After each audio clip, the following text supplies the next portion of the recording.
Titled this today a six-legged sermon. A six-legged sermon. So I was looking out the front window this morning, surveying the landscape after our storms yesterday. I seen that the birds were very, very busy. The cardinals and the robins and the wrens going at it, looking for seed, looking for worms. Yep. They're also a little busy at this point of the year trying to find mates. There's a lot of fighting going on, I see, amongst the birds. And then pretty soon they'll be constructing homes, diligently raising their little chicks that they give birth to and foraging for them until they can feed themselves. And I thought to myself, they've always got purpose and they're always busy in the things that they do. And you look out the back door and you see the squirrels. The squirrels come out of nowhere, it seems, at the scent of corn. I don't know how they pick up the corn, but they pick up the corn some way, right? And they store it up. They put it in their little cheeks and pouches and fat little cheeks, right? And they eat some of it, and some of it, what do they do with the other half? You bury it in your yard, and you get little corn stalks that come up. But there's purpose in that. Not only are they providing themselves nourishment now, there's enough intelligence in them to put it up for the season to come, right? Otherwise, they wouldn't do it.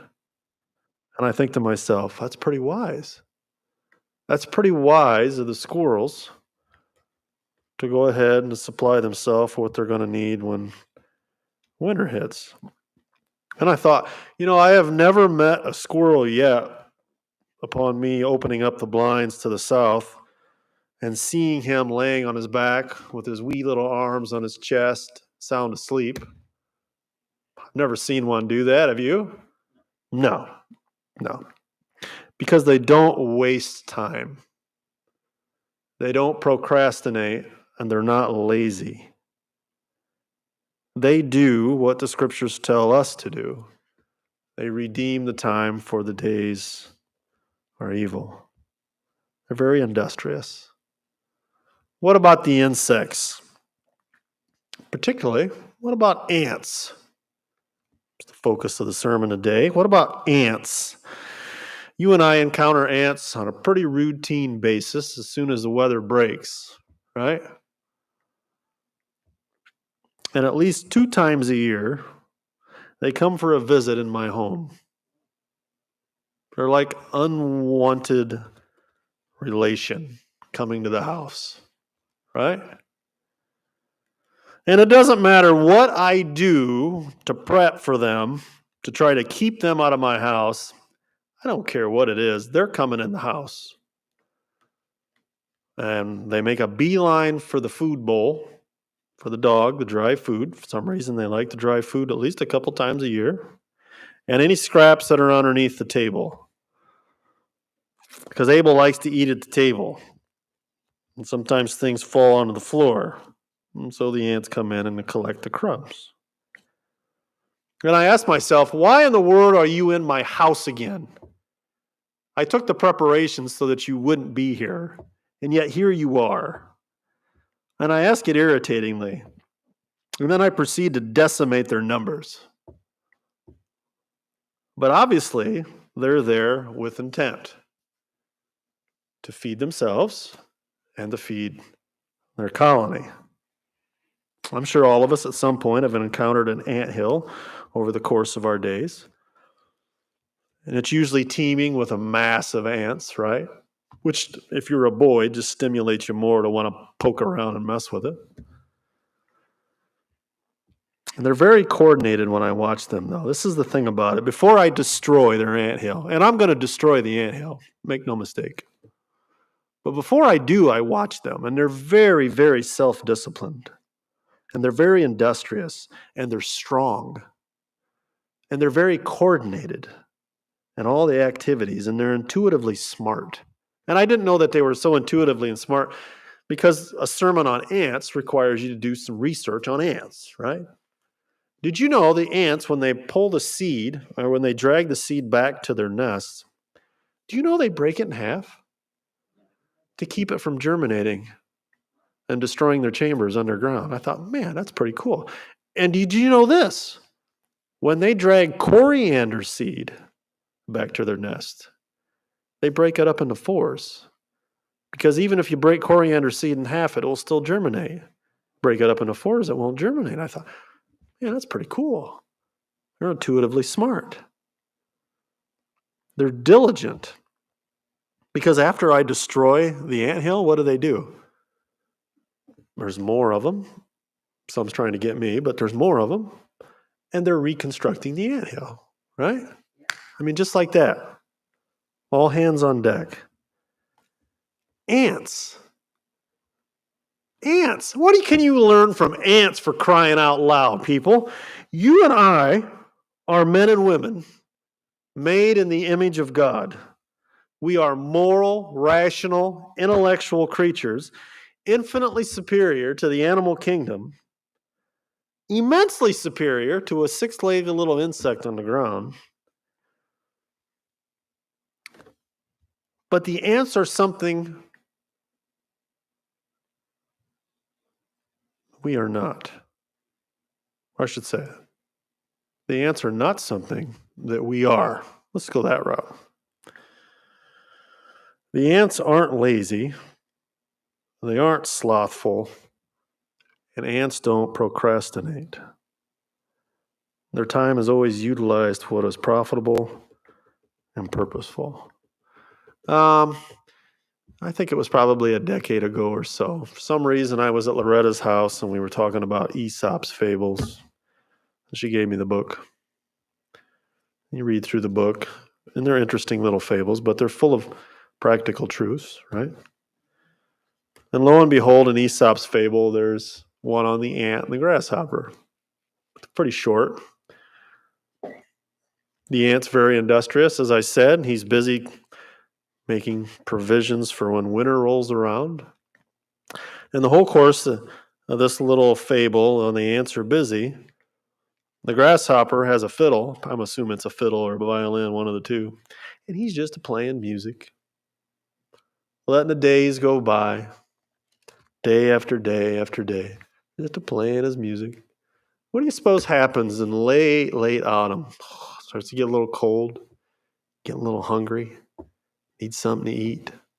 Goes to the ants, and I'm paraphrasing, and the ants are basically, too bad, should have been busy instead of playing on your fiddle all the time, because he's lazy, you see. I thought that kind of fits. The ant is not lazy. You know, for you and I, there is wisdom to be gleaned from the ant. Most peculiar. Matter of fact, Solomon says this in verse 6, go to the ant, you sluggard. Sluggard's not a term that we use really much anymore, right? It's kind of old English to some degree. You don't know what a sluggard is, though, right? A sluggard we could define as a loafer or a lazy man or a lollygagger.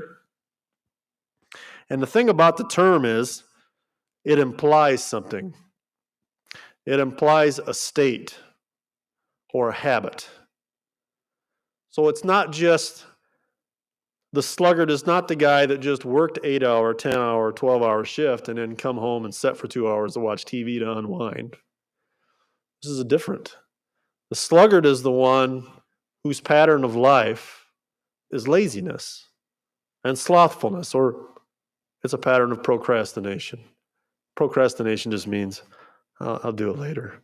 I'm a little busy right now. Now, as I thought about that, and I think about Solomon and who he writes, and I'm wondering, hey, does Solomon have in view somebody that he knows personally, that he's run into? Yeah, I think he does. Somebody he actually knows pretty well. Because I think contextually, if you establish, when you go back to verse 3, who's the last guy off that we're talking to? So do this, my son, and deliver yourself, verse 3. And then when I get down to verse 6, he says, go to the ant, you sluggard. It's the same person in view, guys. The sluggard or the loafer or the lazy man is Rehoboam. Now, you and I are maybe potentially included in the list as well. And once again, the scriptures will dictate and show us whether we are or aren't. But I'm pretty sure it's Rehoboam that's the sluggard. And it starts to make sense to me because Solomon is the richest guy that ever lived. Okay, bar none, including the individuals today. So you can only imagine being the son of one who's wealthy. Things come pretty easy. Right? Things come pretty easy. Matter of fact, it reminds me, and you can search this on your phones later if you want. Just out of curiosity, I typed into my phone the laziest man that ever lived. Why not? We're doing a subject matter on it. And up popped a gentleman named Jeremiah Carlton. Jeremiah Carlton lived in the 1700s. When Jeremiah Carlton was 19 years old, he inherited an immense estate, immense wealth. Such to the extent that at 19, this young man went out and hired himself servant upon servant upon servant upon servant upon servant. And rarely in the next 70 years did Jeremiah Carlton ever get out of bed. He was noted for taking marathon naps. He didn't feed himself. His servants fed him. He just opened up his yap and they shoved it in. His activity was very, very minimal. Most of his stimulation came through reading. He was a voracious reader. What else you going to do when you're sitting on your fanny in bed all the time, right? 70 years he did that. And what's the moniker attached to him in history? The laziest man that ever lived. So when Rehoboam is obviously exhibiting this type of laziness, correct? And Dad knows where inactivity is going to lead. And so he's stimulating the son. Now, you can only imagine the son rolling his eyes once again at what Dad has to say. And particularly when Dad has to say, look, why don't you take a little time, go outdoors, and why don't you look at the ants? And you can imagine the expression on a king's son. Look at the ants. Are you kidding me? The old man's lost his gourd. But Solomon's viewed a few things over the years, and it seems that Solomon was wise enough to be very observant, right? Because you don't really get wise unless you're very observant. And so he's noticed something in verse 7 here. He says, look, the ants have no captain, no leader, no overseer, no ruler. And I thought about that. And I thought, yeah, that's interesting. There's no one giving the ants specific orders. They just go about their business. We, on the other hand, as people, need to be told what to do to keep us on point, right? Look, I worked decades in the factory. I know and I witnessed what it is in that type of environment when the boss is gone and he calls in. It's absolute chaos and nobody's doing anything. All the work that is demanded to be done, generally, either a couple people are still good enough to work, or the rest drop everything they're doing just to mess around. And also what correlated with that was generally Saturday work because nobody did any work while the boss was gone. And so it had to be made up. But not with the ant. With the ant, there are no 2-hour breaks. Nobody disappears like Houdini, so you can't find them. Nobody went out into the back 40 to take a nap. The ant stays on task because he's industrious and he works. Something else I learned. There is such a thing as an unproductive ant and an ant colony. You know what generally his purpose is to serve? You know why they keep him around? To eat him later. Yeah. So the unproductive ant, he's just going to become somebody's food. Notice in verse 8, Solomon says the ant provides her supplies in the summer and gathers her food in the winter. What do I gather from that? I gather this. There is a definitive slot of time for the ant, and he has to make the most of it for his sake and for the colony's sake. Now think about that for just a minute. In our area, since we have all 4 seasons here, in our area there is a definitive slot of time for the old ant to do their work. They can't be lollygagging around and just sitting outdoors and napping the day away. Okay? You've only got about 3 or 4 months as an ant around here to really do what you need to get done, and it needs to be done. Now, when I studied this week, obviously we're dealing with the area of Palestine, and they're talking about the harvest and summer, and they give them about 2 to 3 months that things have to be done, and the ant has to bring it in, or what happens? The colony dies. They along with the colony. There's a definitive slot of time. We understand that. You and I live in an agrarian culture, right? When I say that, I mean this is a lot of agriculture out here. People farm for a living. You can't just wait until mid to late July to decide you're going to throw in your soybeans and corn. It don't work that way. Or you're not going to be a farmer next year because you'll be what? Broke. You'll have driven yourself out of business because of your laziness. The farmer can't say, man, it's nice out today in late April and May. Woo! You know what? I think we're just going to go on vacation for a couple of weeks. If it's dry, it's prime time to be tilling and planting, right? Think about the people you know that burn wood throughout the winter. What do you see them doing in the summer? Chopping trees down, dragging them back to the house, splitting, cutting. It's green wood, storing it in rows. You got plenty of cords. Let it dry. Winter rolls around. What do? Oh, we've already got everything collected. We go out and we burn it. What does the lazy man do? The lazy man goes, yeah, that Joe, he works so hard. Joe, just take it easy. Don't worry about it. And who's the guy that's freezing his butt off come winter? The lazy guy. Who's the guy that has the wife saying, hey, go out and get the wood. We need to put some wood in here. It's getting cold. And what does he say? Well, I don't have any. And it's too cold to go out anyhow. That's what the lazy guy says. So we can relate to what it says here. There's a definitive slot of time. Things need to be done, right? What's the motto that we say around here? Make hay while the sun shines, right? And that's what you got to do. Now, notice what he says here in verse 9.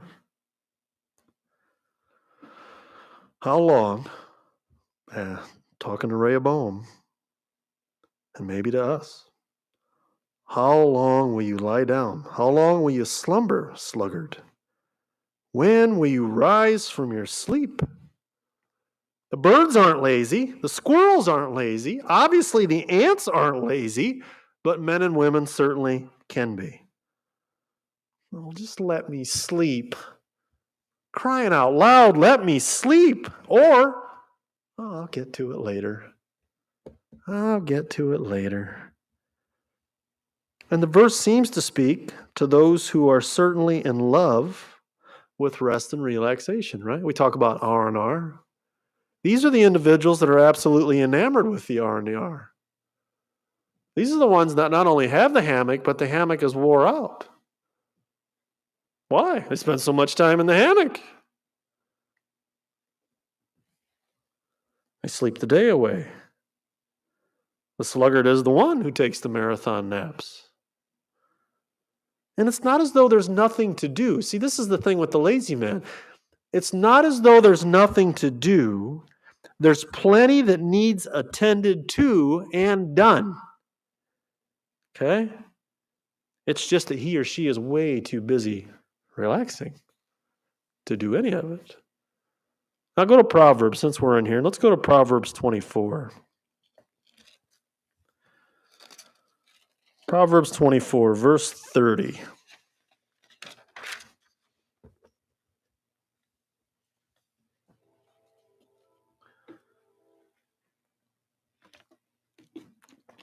And you know what? This is common illustration stuff that we have probably encountered ourselves driving around in our vehicles.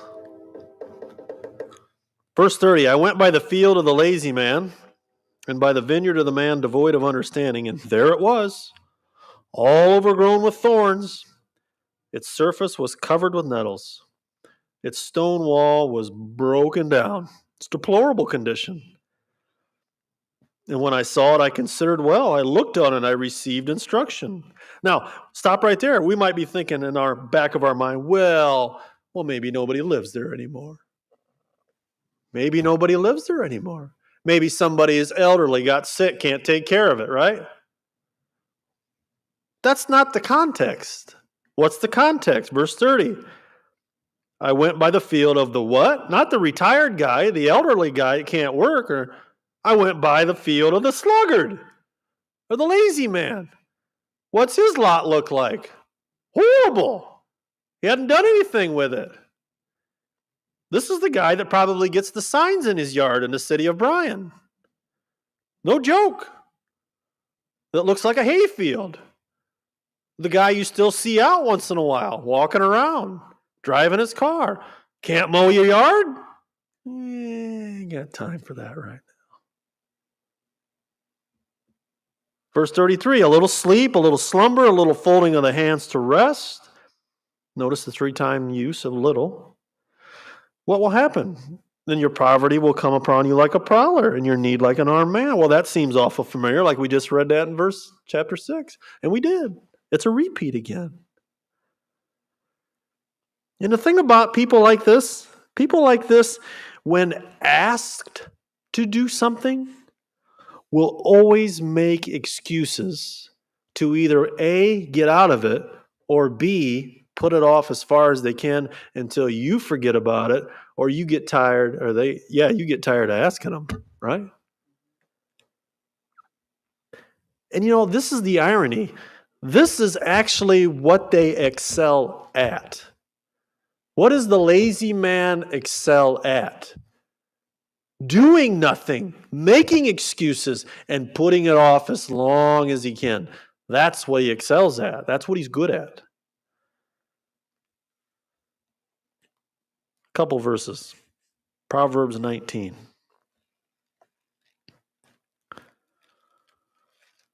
Because Solomon has a lot to say about this in the book of Proverbs. Proverbs 19.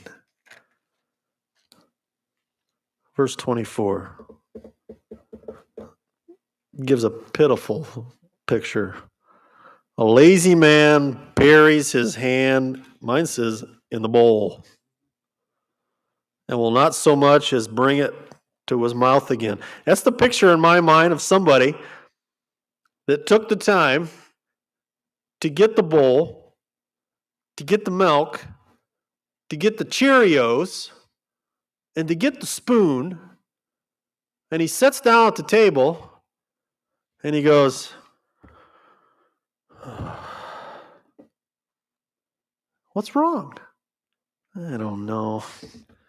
I thought I wanted the Cheerios. I just can't eat them right now. 4. I'm too tired. You want to help me out? Are you kidding me? You're an adult. You want me to do the plain thing? Open wide. That's the lazy man. Can't even eat for himself, Solomon says. That's a poor picture. Now go chapter 20, verse 13. Look, we all like our sleep. I get it. 20, verse 13. Do not love sleep, lest you come to poverty. Oh, it's comfy. And nobody has comfier beds than the folks in the 21st century. Oh, we can spend a lot of time in beds now. But don't love it. It leads to something. And in Proverbs state, go to Proverbs 22. Verse 13. This makes me almost chuckle. You talk about making excuses. This is a good one. Proverbs 22, verse 13. The lazy man says, "There's a lion outside. I shall be slain in the streets." Hey, honey, can you take the trash out? No, there's a lion outside. Can you mow the yard? No, there's snakes out there somewhere. Seriously? Mow the yard. Oh, I can't. Can't. Proverbs 26. Proverbs 26, 13. Same statement.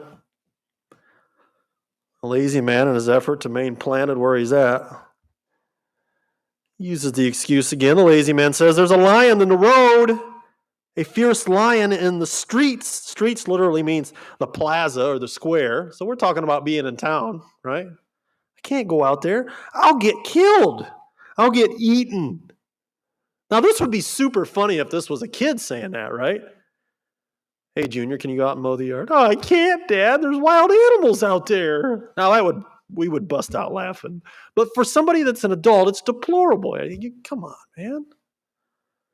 14, as a door turns on its hinges, back and forth, back and forth. So does the lazy man on his bed. Flip, flop, flip, flop, flip, flop. Never gets up. The lazy man buries his head in the bowl. It wearies him to bring it back to his mouth. Void of spoons, obviously. Lazy man. Notice the take the lazy man has on himself, though. Verse 16. The lazy man is wiser in his own eyes than 7 men who can answer sensibly. Dude, you got to get out of the bed. You got to get out of the chair. Let's go do something. It's good for you. The body in motion stays in motion. And what's the lazy man said? Yeah, but what you don't know is that it wears down your ligaments and your tissue and your bones. It would probably shorten my lifespan if we went for a walk today. But you wouldn't understand that because I'm smarter than you. Right? Since we're talking about this issue, here's a pet peeve of mine. Y'all have restrooms? Everybody's got a restroom in the house, right? Nobody's using outhouses these days. You know that funny little thing that rolls around? Yeah. Toilet paper? Am I the only house that has brown and really small to use? Or you all have the white stuff, the actual paper that is on the roll? Because all I have is the brown. I just have the roll. That's all I have is the roll. Every time I go to use the restroom, I have the roll. No white stuff. Why can't we replace that? Does it fit this? Yeah, it kind of does. But before I complain too much, I got to look at myself and say, gee, look in the mirror, George. Who's the guy that empties the ice cube tray, puts the last one in his cup, and he's 2 feet from the faucet, and he looks at it, and he opens the freezer and slows the empty one back in and shuts the door? Who does that? I do. What is that? Laziness. That's what that is. And there's 1,000 other things. Sometimes I do it on purpose just to get back because of the roll thing. But I'm just saying. It's laziness. I'm as guilty as anybody else. And the thing about laziness is it can start innocently enough, right? 5 minutes more here. It's like the snooze button, right, on your alarm. 5 more minutes. 5 minutes pass. Right? Which is supposed to give us 5 more minutes. What happens? Well, we actually sleep through the next one, and we wake up 15 minutes later. Now we're 25 minutes behind where we needed to be and potentially could be late to work. And we get to work and look, I'm sorry. I hit the snooze twice and then I didn't hear the last one and I overslept and blah, blah, blah. We don't think much about that, right? But the first time you hit the snooze button, we potentially could start a pattern, right? Instead of just getting up or falling out of bed, whatever it is, we hit the snooze, hit the snooze, hit the snooze. The whole point is this. It's just a little thing. It seems very insignificant, right? And that's what he says here in our passage. He uses the threefold term little and 10, a little sleep, a little slumber, a little folding in the hands. So what seems insignificant at the beginning, if we continue to do it, it actually can potentially build a habit. It could potentially build a sinful habit that doesn't really have good outcomes. Matter of fact, Solomon says it leads to something. If you let it go long enough, it leads to something. In verse 11, so shall your poverty come on you like a prowler. A couple verses on this. Go to Proverbs 10, verse 4.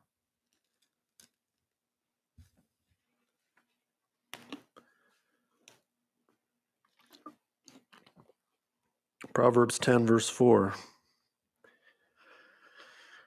He who has a slack hand becomes poor.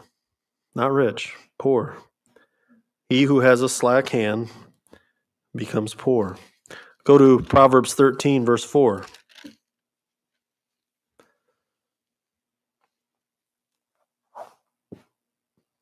The soul of a lazy man, he doesn't lack desire, okay?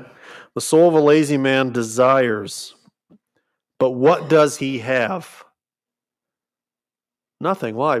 Because he won't do anything. Look, wishes are great, but wishes are useless without the act or the will to act. If there is no will to act, then the desires will never be fulfilled.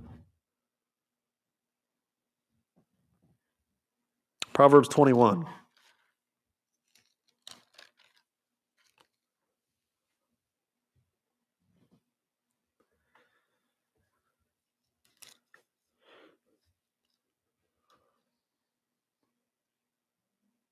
Proverbs 21, verse 25. The desire of the lazy man, mine says, kills him, for his hands refuse to labor. And notice 26, which is a byproduct of the poverty. He covets greedily all day long.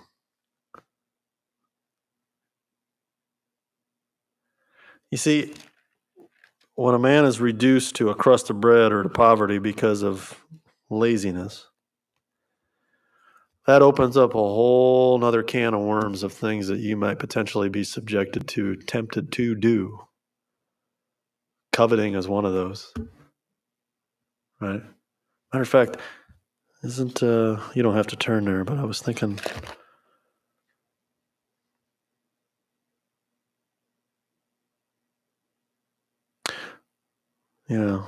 in the Psalms, give me neither poverty nor riches. Feed me with the food allotted to me, lest I be full and deny you, or lest I be poor and steal.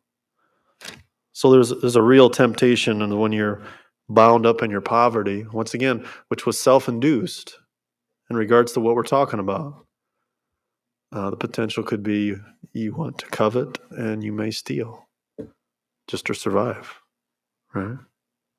One more. Proverbs 28, verse 19.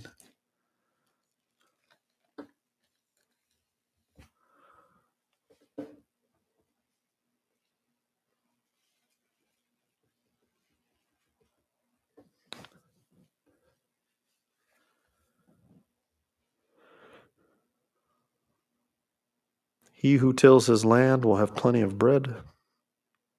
He who follows frivolity will have poverty enough. And we understand that, right? Look, Solomon is not dealing with people that are impoverished because of circumstances that are out of their control. That is not the target audience. The target audience is the one who is a sloth, who is just like that thing you see at the zoo. Okay? It is a rare event indeed to go to the Toledo Zoo or any other zoo and to actually see a sloth moving. We get super excited. We're busting cameras out, getting a video, and say, because otherwise, when you see him the first time, you can come back 2 hours later, he's still in the same place. There's a reason he's called the sloth. Being slothful in life, or lazy, or procrastinating, will lead to our poverty. Okay? Now, when we study this and we read through it and we see the passages, most of us are going to say, hey, that's that's really interesting. It's entertaining maybe, but I'm motivated enough. I'm busy enough. It doesn't really apply to me. Okay. But what if we apply this spiritually? Are we spiritually lazy? Oh. Well, hold on.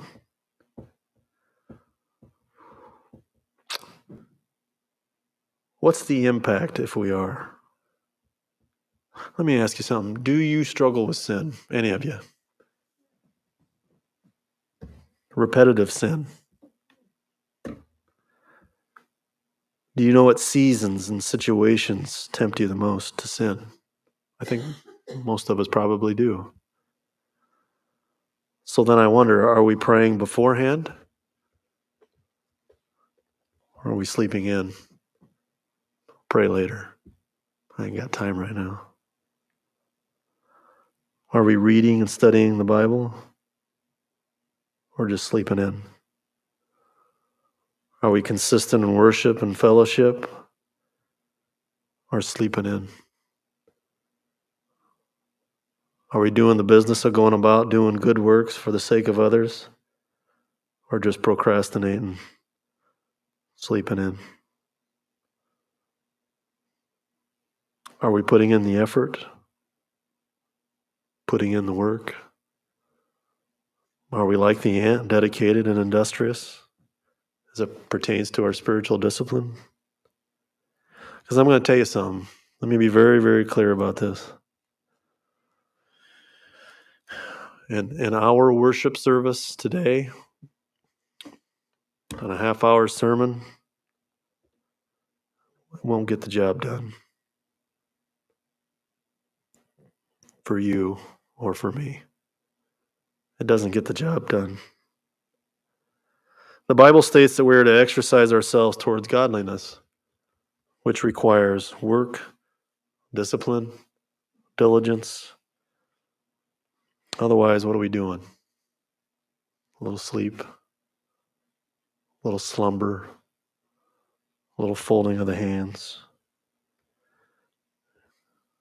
And what will that reap? Struggle all the time. We will struggle all the time in our Christian walk if we're spiritually lazy. The Bible tells us we're to redeem the time, to make the most of the time that we have. I'm not saying there isn't time for all of us need a little extra rest once in a while. That's not what I'm saying. What I'm saying is if we rather would just choose to sleep instead of pray, choose to sleep instead of read, choose to sleep instead of fellowship, choose to sleep instead of go to church, we've got a problem. We've got a real problem. A little of this, a little of that, and a little of this. It's not a good combo. And that's why I say we're going to struggle in life. It will lead to our spiritual ruin. So while it is from a secular standpoint, we would say, yeah, it's not an issue. I'm a busy person. I'm always doing something. From a spiritual standpoint, which is a higher consideration, we may be struggling.